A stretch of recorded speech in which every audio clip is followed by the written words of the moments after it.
Asas manhaj salaf yang pertama kata beliau adalah al-akhdhu bi dhawahirin nusus, yaitu manhaj salaf itu senantiasa mengambil dhahir dari suatu dalil. Ya, mereka mengambil dhahir suatu dalil. Jadi Quran Sunnah itu diambil dhahirnya, dipahami secara dhahirnya. Nanti akan ada penjelasannya.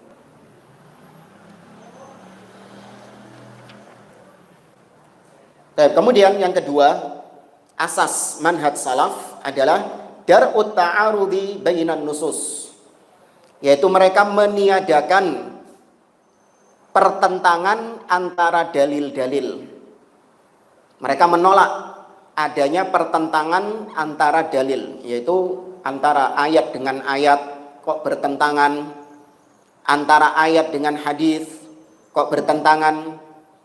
Itu Ahlus Sunnah manhaj salaf menolak itu, karena keyakinan mereka tidak ada pertentangan antara ayat Al-Quran dengan ayat yang lain, dan tidak ada pertentangan antara ayat Al-Quran dengan hadis Nabi SAW, dan hadis Nabi tidak bertentangan dengan hadis Nabi yang lain selama masih sahih. Ini akan ada penjelasannya lagi. Kemudian asas yang ketiga, al-amalu bil muhkam wal imanu bil mutasyabih wa raddu mutasyabihin nusus ila muhkamiha. Asas yang ketiga adalah Ahlus Sunnah manhaj salaf itu mengamalkan ayat-ayat yang muhkam, yang jelas, yang mengamalkan dalil-dalil yang jelas, dan mengimani dalil-dalil yang mutasyabih. Apa mutasyabih? Yang masih samar-samar. Mengimani manhaj salaf itu, Ahlus Sunnah itu. Dan mereka ini mengembalikan makna mutasyabih kepada makna yang muhkam. Artinya yang mutasyabih maknanya digeret kepada makna yang muhkam, yang jelas. Baik, nanti rinciannya wallahu a'lam nututi tangga. Kemudian yang keempat, asas yang keempat, tafsirul Qur'ani bil Qur'ani was sunnah, thumma al-warid 'anis sahabah, thumma ma tu'raful arab, ma ta'rifuhul arabu min kalamiha.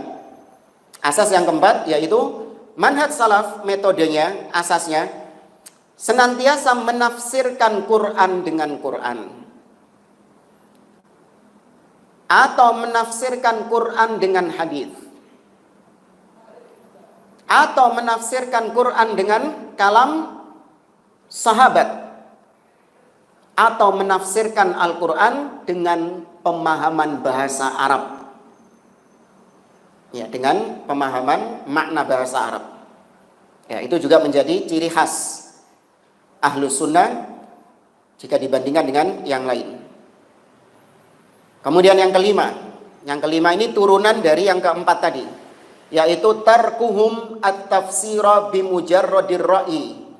Manhaj salaf itu meninggalkan penafsiran dengan logika, penafsiran dengan rasio, hanya mengandalkan rasio. Wah, kalau itu ditafsirkan begini, wah nggak sesuai dengan akal, nggak sesuai dengan rasio. Nah, itu manhaj salaf nggak ada kayak gitu itu. Itu manhajnya ahli bidah.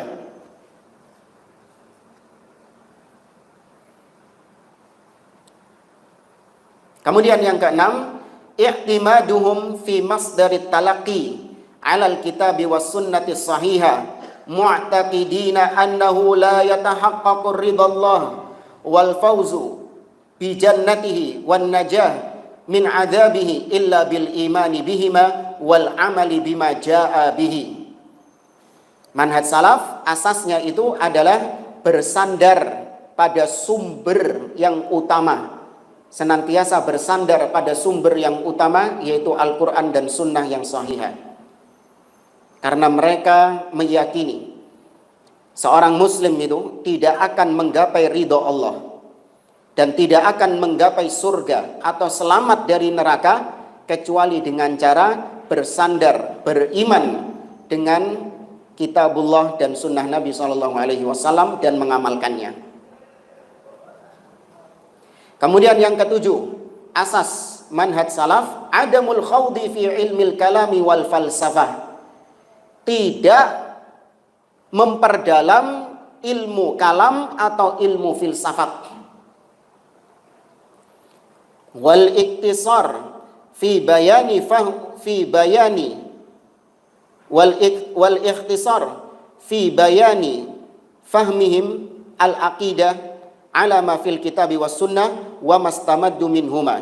Dan mereka mencukupkan untuk mengikat akidah mereka itu hanya dicukupkan dengan dalil-dalil Al-Quran dan As-Sunnah.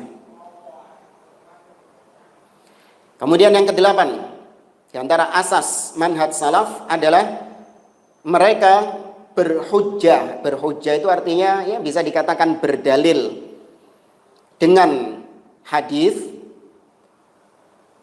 dalam masalah akidah, meskipun itu hadis ahad.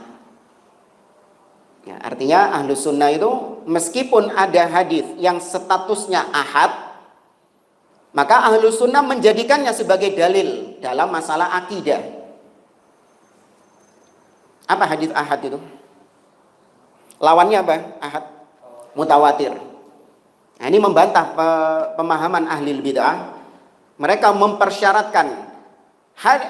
mempersyaratkan akidah itu harus diambil dari hadis yang mutawatir atau dari ayat. Kalau hadis ahad itu nggak bisa dipakai dalam masalah akidah. Bisanya cuma dipakai dalam masalah apa lawannya akidah? Amal.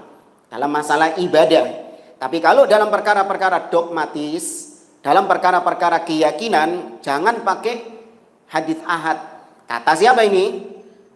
Ahlul bidah. Enggak, kalau ahlu sunnah dimplok kabeh. Mau itu mutawatir, mau itu ahad, yang penting hadisnya apa? Sahih. Maka bisa dijadikan sebagai landasan akidah. Anda yakini kandungan hadisnya itu bisa. Nanti akan ada penjelasan lebih lanjut tentang hal ini insyaallah.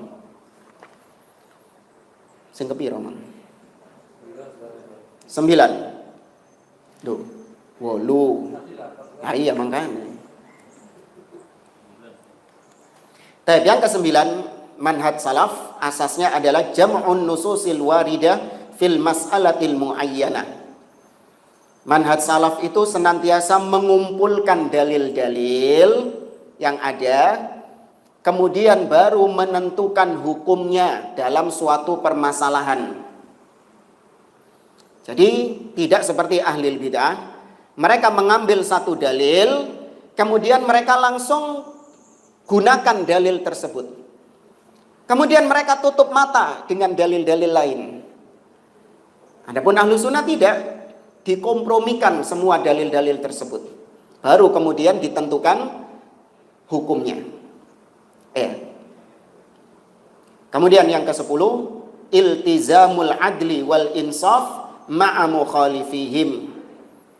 Ahlu sunnah itu manhaj salaf asasnya adalah senantiasa komitmen untuk berbuat adil dan objektif, proporsional kepada orang-orang yang menyelisihinya. Nah, di sini nanti kita akan belajar bagaimana sikap kita, muamalah kita kepada ahli bid'ah. Orang-orang yang menyimpang dari manhaj salaf, bagaimana muamalah kita? Ada tingkatan-tingkatannya, enggak digebiah uyah semuanya. Ada perbedaannya. Dan yang terakhir, yang ke-11, la yata'assabuna li syakhsin illa lirrasuli sallallahu alaihi wasallam. Manhaj salaf tidak ta'assub, tidak fanatik kepada siapapun, mau itu ulama, ustadz atau syekh, siapapun tidak fanatik. Ya, manhaj salaf mengajarkan fanatik hanya kepada Rasul sallallahu alaihi wasallam.